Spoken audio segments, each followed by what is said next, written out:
Hello आतरी बहनी कुछ बोला ही नहीं गे। हेलो अगे रानिया गे। हां रे करे जा बोलना ले हम रानिया हियो। अबर गाई भाई कहां ही गे? नानी घरे हियो करे जा बोलना बाबू। की कहली नानी घरे? हां रे करे जा नानी घरे हियो। अगे नानी घरे की करेंगे करे जा हमरा टोटी मार दल गे। बाबू बटकंडे बाबू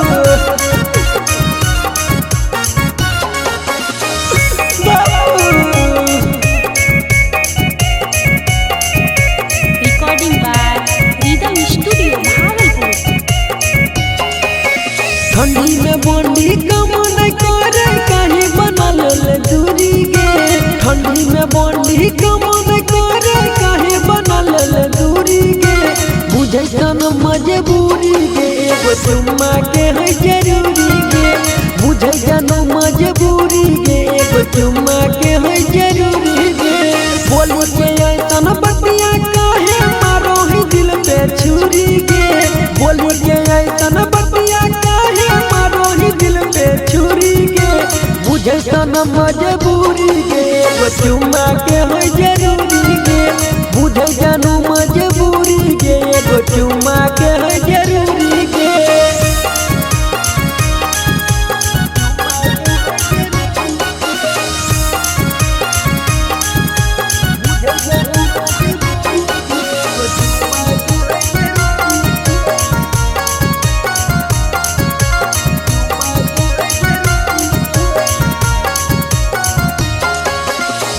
देह गरम बैठी ऐसे की आग गे। भूख नहीं लागई हमरा धसई नया नाच गे। देह गरम बैठी ऐसे की आग गे। भूख नहीं लागई हमरा धसई नया नाच गे। खाए खातिर रखले हमैया खीर याद पूरी के। खाए खातिर रखले हमैया खीर याद पूरी के। बुझे तो न मजबूरी गे एगो चुम्मा के हो जरूरी गे। बुझ जानू मजबूरी गे हमरा चुम्मा के हो जरूरी गे।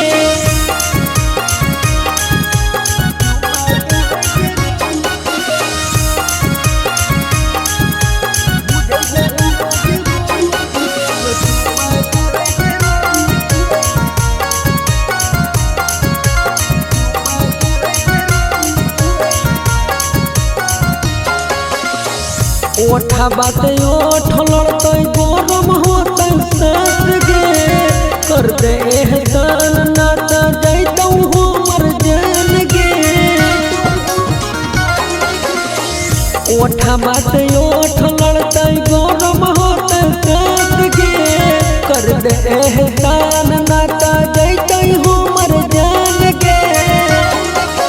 प्रीतम प्यारे तुलसी कहे सुन हमर फूल जड़ी गे। प्रीतम प्यारे राहुल कहे सुन हमर फूल जड़ी गे।